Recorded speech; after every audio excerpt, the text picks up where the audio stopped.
Hello everyone, my name is Link from Dimension X, and welcome back to Redstone 101. This time we're going to kick things up a notch, and I'm going to be showing you guys some full-on redstone devices that I use in different Minecraft farms, and I highly recommend you use them. And at the end, I will show you a fully functioning farm. Let's get started. Alrighty, so first off, we have what I like to call the auto dropper. And you can have a dispenser or a dropper. I typically use droppers, but either work. And all in all, is quite simple. You have the hopper dropping items into there. And then right behind it, you have a comparator going into a block of some sort with a redstone dust and the cross formation specifically. And then behind that block, you have another redstone dust in the cross formation as well. You have a block next to this lower redstone dust, a redstone repeater pulling from that block, going into a redstone dust that's also going into the comparator. And above the comparator, you will want a block. And what you'll see, I have some bamboo up there, and it automatically shoots them out. So I'll just put that right back there. And this is very useful for taking items from a farm and putting them in a water stream to sort them into your storage. Moving on from that, we have the dropper elevator. This takes items from the bottom and takes it up to the top much faster than a water stream would, including a bubble vader. This is for when you want items to be transferred very fast up, and quite simply, it is a redstone comparator pulling from the bottom one that the hopper is leading into a redstone repeater with 1, 2, 3, 4, 5 pieces of redstone dust and an L-ish formation. And then on the redstone dust right next to the bottom dispenser, you have a observer observing it. So when it gets powered, the observer changes and power causes all the observers going straight up to change. And then you have observers pulling from those ones into the dispensers, shooting the items up. And I will demonstrate this. And you'll see this is a fast process. And when you turn it off, typically no items will get stuck in here.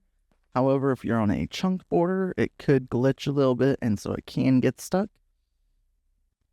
So I would highly recommend watching out for that. Moving on, we have the minecart loader. So typically this is done with a hopper minecart. However, I like to use minecart chests just because they can be filled up with a lot more resources.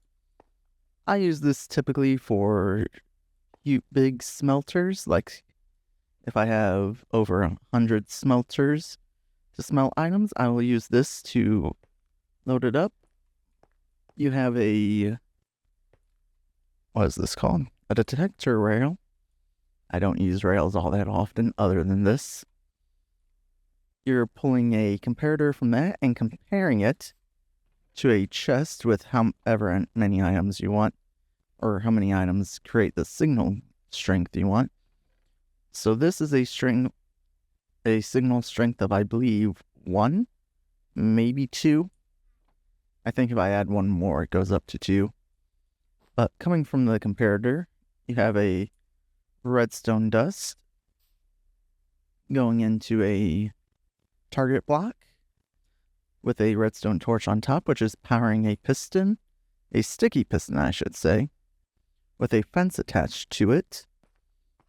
And as soon as this gets loaded up, I'm actually going to speed things up a little bit here.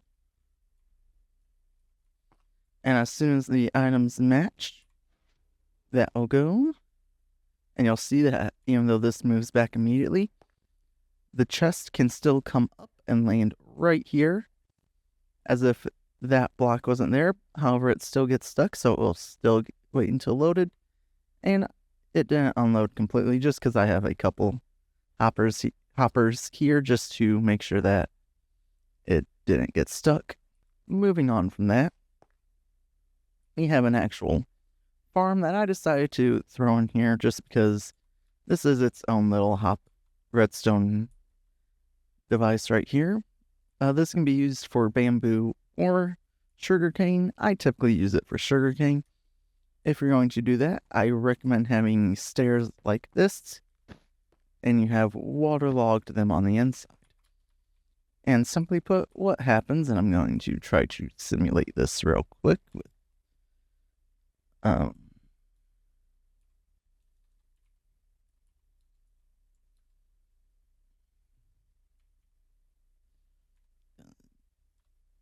sprint the tick speed up, and none of them went, so I'm gonna just do it, but they fall and with the mud on the bottom, and then hoppers underneath, because mud is not a full block technically. Items can get sucked into hoppers, and then you can have them go into a chest or go into one of these contraptions to take it straight to your storage room. Moving on from that, we have a flying machine. This is a very basic flying machine. It is 2 sticky pistons, 2 observers, and then at least 2 slime blocks. I recommend 4 or more. Also, I recommend putting glass on the ends, so that way when you have this in a full-on configuration, you can have it fully enclosed and not worry about moving anything. And how this works is you flip this trapdoor. I'm going to do it with a button. It'll fly over here and it'll break down anything sugarcane or bamboo. And then as soon as this hits this observer, as you noticed, it'll power this block, causing this redstone dust to activate the repeater, flipping this, sending it back. How I typically set this side off is by having one of the etho hopper clocks right here, powering this block to flip the trap door. This is not a very difficult flying machine, however, they can get much more difficult, so if you look at other tutorials, don't be surprised if they get a little more in depth. Alright, and here we have a minecart unloader.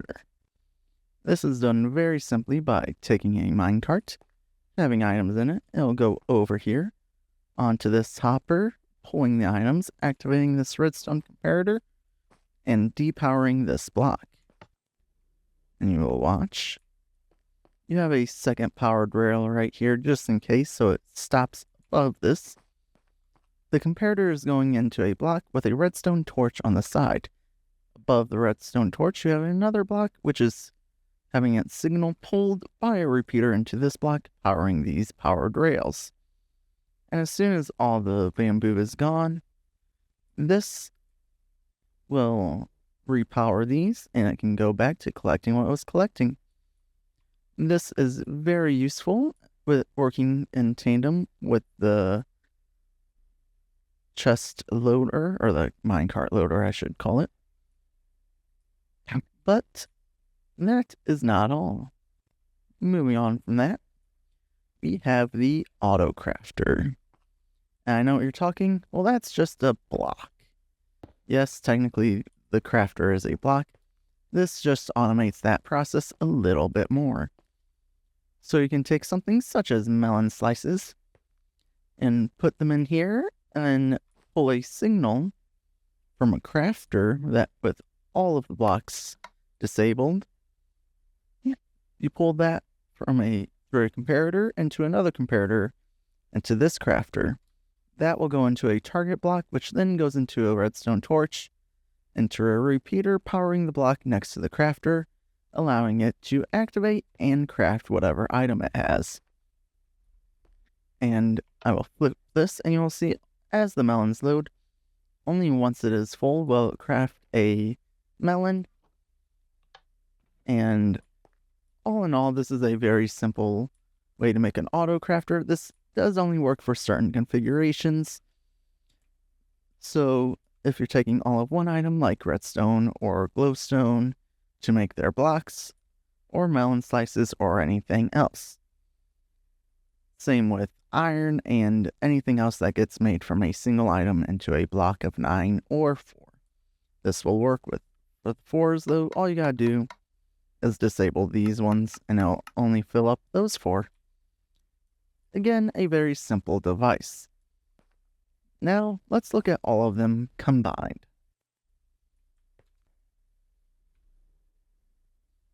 Alright, and here we have the full farm demonstration. This is using a melon and pumpkin farm. Very simple farm in and of itself. Redstone observer observes a melon or pumpkin stalk, a growing one, which causes it to update and give a signal to the redstone block above it. That then goes into a note block on any side. I have carpet on top just so it doesn't make noise, and that then activates the piston underneath, breaking the block, and a minecart hopper underneath will pick up all of them, even through the full blocks. It'll unload into this minecart unloader, sending them through this hopper chain over to this dropper elevator, going up. It'll then go into this auto dispenser right here, sending it through the water stream into 2 item sorters, one for pumpkins and one for melons. Underneath the melon one, because you don't want the melon slices, you want the blocks. It'll go into an auto crafter formation right here. And in both of these chests, you'll have the blocks of each. Now, I know what you're probably thinking. What use is this farm altogether, really? Well, I typically use this for when I build villager trading halls, because villagers will trade melons and pumpkins for emeralds, then allowing you to trade those for various things, such as enchanted books, items, gear, everything, including blocks that are hard to come by. So I very highly recommend you give this a try, and this farm is very easily AFKable for several hours. I typically either put myself over top it or underneath it just to ensure though. And that is all from me today. I really hope you guys enjoyed this video. If you did, please make sure you give me a comment. Let me know you enjoyed it. Let me know what you didn't like, what you did like, what you want me to do next. And I really want to see you guys next time. So hit the subscribe button so that way you're informed of when I'm doing videos. Hit the like button, and I'll see you all next time. Goodbye.